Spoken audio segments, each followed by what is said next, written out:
Piastri wins the Belgian Grand Prix. It's over. All right. Woo! Did Piastri he keep the lead? Oh, he sure did. All right. I'm awake now. Yeah, Belgian Grand Prix, ladies and gentlemen. Not much happened. Look, man, I'm all for being safe.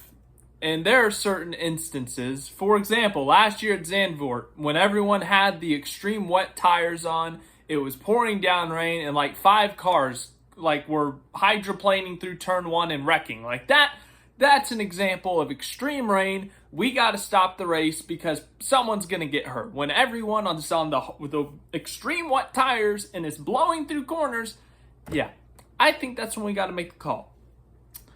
But today, we might have had those conditions for a few minutes, and for those few minutes, yes, stop the race, don't race, throw out a red flag, have a safety car, something, let the weather pass through, do what you gotta do. But instead, they basically waited for the track to dry out. Like, this was, what are we doing here? We have intermediate tires, which they used for 6 whole laps or something, 4 whole laps. Like, they barely used them. They have the extreme wets if necessary, but it seems like every time those conditions show up, they red flag it, unless, as I said, there are instances where they actually use them, but then it's too much for even those tires. But, I mean, there was one round of showers that passed through, and there was like a 15-minute gap, and it was right at the race start. 15-minute gap where it's not raining, run a few pace laps or something, push off some of the water, and get some laps in, No, they ran 1 lap behind the safety car, and they pitted the cars. Now, there was some talk about visibility, and once again, maybe the visibility was truly that poor. You can't actually start the race right there, but at least, run a couple pace laps maybe, see if you can do something with it, run a couple laps before the next round shows up. Well, the next round shows up, blows through, re-soaks the track, and F1's drying equipment, shockingly out of date. Like, it's a tractor with a blow dryer on it. They need to get some air titans in F1. Those suckers dry tracks pretty darn fast. Now, I know they're not trying to dry out the track completely, but to at least get the standing water off the track, get yourself some air titans, some jet dryers, do something, F1. You got to get your track drying equipment better.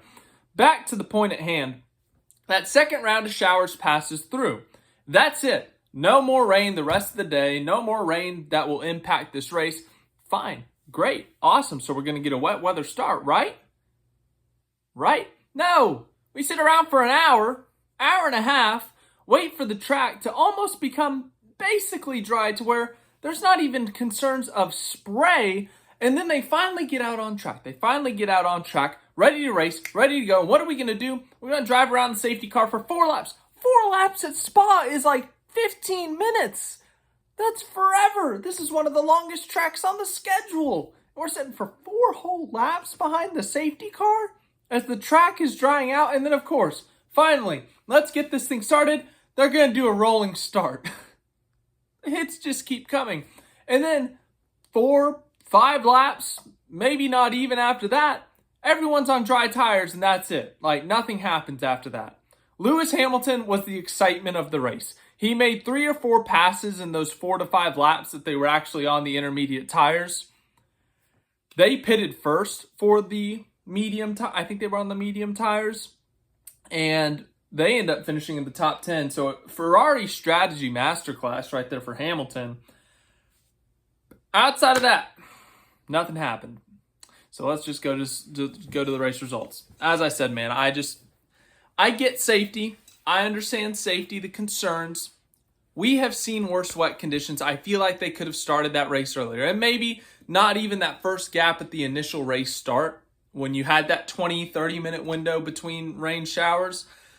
But before the actual start, when they put the cars on track to race and ran those 3 to 4 safety car laps, dude, I just feel like they could have started another 20 minutes earlier. We could have had a wet race at the beginning, a true wet weather race, had some excitement, had some passing, had some chaos, and we don't need to see a bunch of wrecks or anything, but, see Lewis Hamilton and Fernando Alonso drive up through the field on the wet weather tires, 2 wet weather masters. Like, I don't know, man. So as a result, Oscar Piastri makes the one pass of the day up front. Lando Norris did not have a good turn 1. As a result, Piastri gets a big run. They get up through Air Rouge. I probably pronounced that wrong. Apologies. Makes the pass. Never gives up the lead again. Maybe during a pit stop. The race is bad when the commentary, and look, the commentary is great, but the race is bad when they're cutting to shots of celebrities in the pit stall or the family members in the pit stall, or when the lead is being chopped into, but it started at like a 10-second lead with like 10 laps to go. That's when the race was bad. Like, they were trying so hard to make this thing exciting. Props to them. But it was like a 4-second lead for Piastri with 3.5 laps to go. And they're like, oh, Norris, if he can cut in a second a lap. And it's like, all right, guys, like let's be real.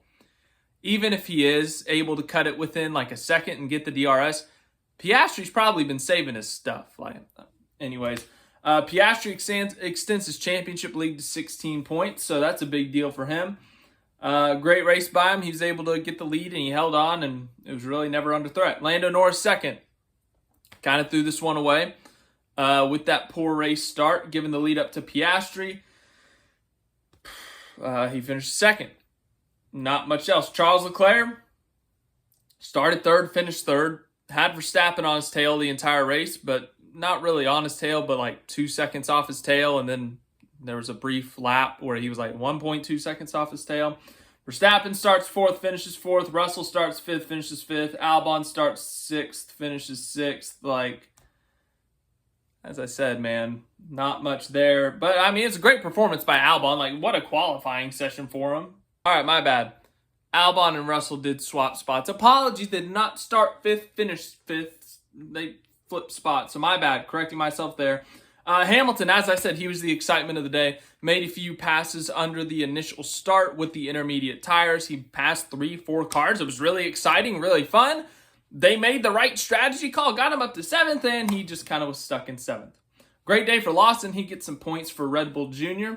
Bortoleto, a couple of points for him and Sauber after their big race at Silverstone. Gasly gets himself a point. Non-points finishers, Behrman, Hulkenberg, Yuki Tsunoda, qualified 7th. It looked like he was going to have a really good race here. Unfortunately, they did the opposite of Lewis Hamilton. They waited an extra lap to pit. As a result, they go from 7th to 13th. Yeah, bad strategy call there. First F1 weekend without Christian Horner at Red Bull, but I don't know why I felt the need to bring that up. Felt significant, but Yuki Tsunoda looked like he was going to have his best race since joining Red Bull, and, well, the strategy throws it away. Stroll, Ocon, Antonelli, same situation for Haas. Bad pit call, bad strategy call. Alonso, Sainz, Colapinto, and Hadjar. So, yeah, oops, hit the wall. As